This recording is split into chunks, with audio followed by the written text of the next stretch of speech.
Merci. La parole est à Gwendal Rouillard pour 5 minutes.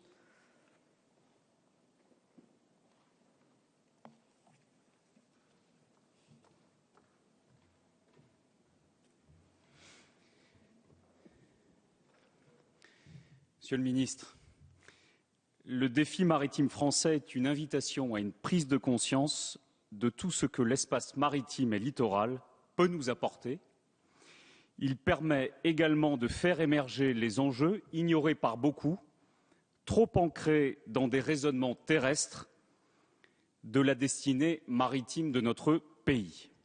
Tels étaient les mots de François Hollande, alors candidat à la présidence de la République, dans le cadre d'un document devenu célèbre, Monsieur le ministre, le défi maritime français. Comme vous le savez, Monsieur le ministre, la France doit se doter d'une véritable stratégie de croissance bleue. Et permettez-moi à ce titre d'évoquer 3 enjeux majeurs pour l'avenir de la France maritime. Pêche durable, énergie marine et industrie navale. Sur la pêche durable, et je m'arrêterai essentiellement sur ce premier sujet. Rappelez que la pêche française représente un chiffre d'affaires d'1 milliard d'euros et pèse plus de 42 000 emplois. Dans le contexte où la France mène des négociations pour la nouvelle politique commune des pêches et participe au débat sur la pêche en eau profonde, l'enjeu pour nous est clair. Permettre aux professionnels de pratiquer une pêche durable en améliorant la viabilité économique des entreprises et en respectant toujours plus la biodiversité des mers et des océans. Pour la pêche en eau profonde, je souhaite que la France tienne fermement sur ses positions et continue de s'opposer clairement à l'interdiction de la pêche au chalut proposée par la Commission européenne. Et je souhaite ainsi rétablir quelques vérités sereinement et de manière constructive. Depuis plus de 10 ans, les pêcheurs ont pris conscience de la nécessité de travailler en partenariat avec des scientifiques compétents et embarqués, et en particulier avec les équipes d'Ifremer. Deuxième élément, grâce à cette expertise partagée, plus de 35 000 traits de chaluts ont été collectés ces dernières années, qui permettent de démontrer aujourd'hui la durabilité de la gestion des stocks. Je pense par exemple au sabre noir et à la lingue bleue. Troisième élément, pour preuve, le Conseil international pour l'exploration de la mer, appelé CIEM, a clairement indiqué, et ce pour la première fois dans son rapport d'avril 2012, que plusieurs stocks ne sont plus en danger et que la plupart d'entre eux sont en nette augmentation, tendance d'ailleurs confirmée depuis.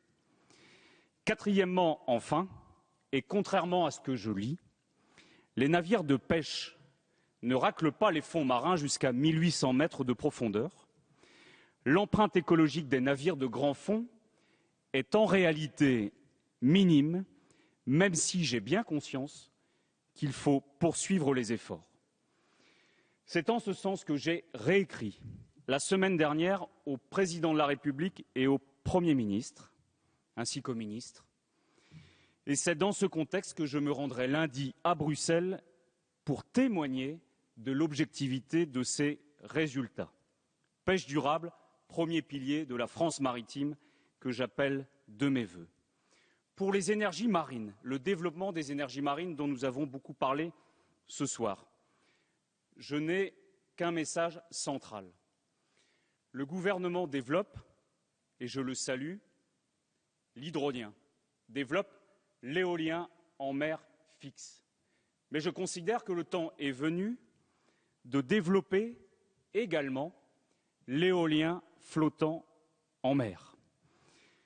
Nous détenons les technologies, en tout état de cause, elles deviennent de plus en plus matures, et ma crainte aujourd'hui, c'est que nous puissions voir des industriels européens capter ces marchés potentiels, d'une certaine manière, comme nous l'avons vécu sur l'éolien terrestre, alors même que nous avons les compétences, les savoir-faire. Je formule le vœu, Monsieur le Ministre, que nous puissions accélérer sur l'éolien flottant, à l'image du projet Windflow en Bretagne. Troisième pilier de la France maritime que j'appelle de mes vœux, et je ferai court puisque nous en parlons avec le ministre Cuvillier, nous en parlons également avec le ministre Le Drian, je ne fais que le citer. C'est l'industrie navale et c'est la défense. Le livre blanc de la défense a acté clairement le fait maritime. Et ici, la représentation nationale peut en être heureuse.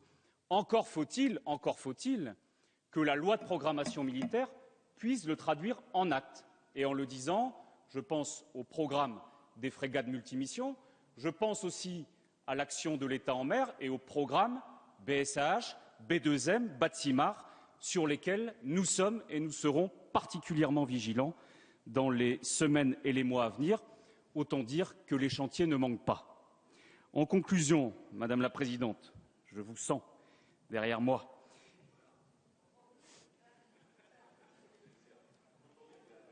Je termine en conclusion en disant, une fois qu'on a dit la France maritime, c'est pour moi la pêche durable, les énergies marines et l'industrie navale, qu'elle soit militaire ou civile. Je considère comme l'excellent député de Ploërmel, mon ami Paul Molac, puisque nous sommes régionalistes tous les deux. Je considère que les enjeux du maritime justifient pleinement un ministère de la mer et de la pêche de plein exercice. C'est un combat de longue date pour les Bretons, mais pas seulement pour les Bretons, et je considère plus que jamais, Monsieur le Ministre, que ce combat reste d'actualité en tout état de cause. Vous l'avez compris, vous pouvez compter sur nous. Merci.